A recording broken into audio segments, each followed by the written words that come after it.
नमस्कार बंधुगण আমি অনামিকা আর আপনারা দেখছেন অনামিকা গার্ডেন। তো যে বন্ধুরা মানে খুব সহজ পদ্ধতিতে ফুল আনতে চান, বেশি কিছু না করে যদি এরকম ফুল আনতে চান তো ছোট্ট একটি টিপস মেনে চলুন। এই টিপসটা যদি আপনারা মেনে চলেন এবং কয়েকবার যদি দেন তাহলে দেখবেন এরকম ফুলে এবং কুড়িতে আপনাদের গাছ ভরে যাবে।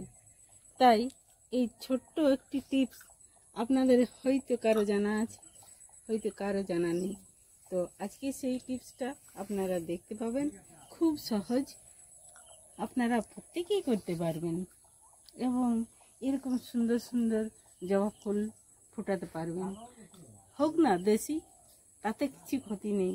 যদি আমাদের বাগান আলো করে রাখে, গাছ ভরে ফুল ফোটে, তাতে কি ক্ষতি আছে?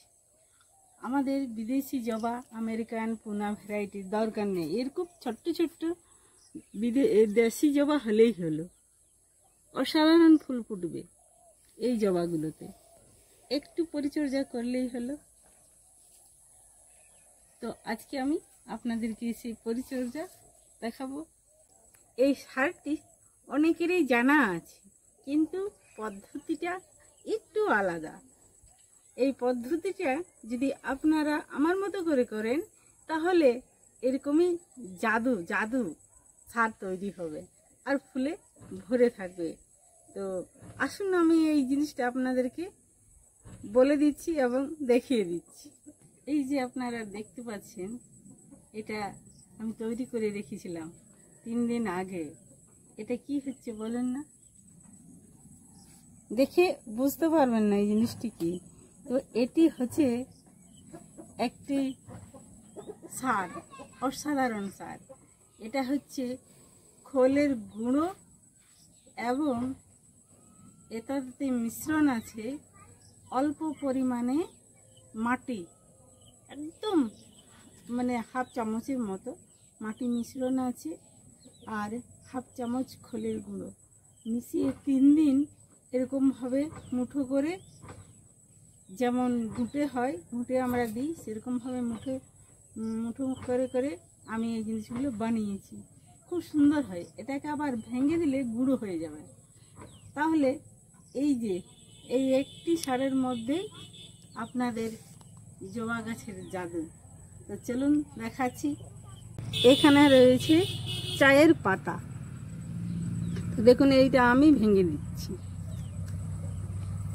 দেখুন কত সুন্দর ভেঙে গেল একদম। যেহেতু এটাতে মাটি রয়েছে না, তাই খুব সুন্দর হয়ে গেছে। দেখুন, মাটি, বেসন আর খোলের গুঁড়ো আর চা পাতা, এই জিনিসটি আমাদের ঘরেই রয়েছে, মানে প্রতিটি বাগানের মধ্যে। তো এটা তৈরি করে নিতে হবে। আর এটা আপনারা 4 বার দেন, 5 দিন অন্তর 4 দিন দিয়ে দেখুন, তারপরে রেজাল্ট কেমন হবে আমাকে জানাবেন। তো চলুন আমি গাছে দিয়ে দিচ্ছি। পুরোটা দেব না, অনেক কুড়ি রয়েছে, অত কুড়ির দরকার নেই। তাই যে গাছগুলোতে কুড়ি নেই সেগুলোতে আমি দিয়ে দিচ্ছি।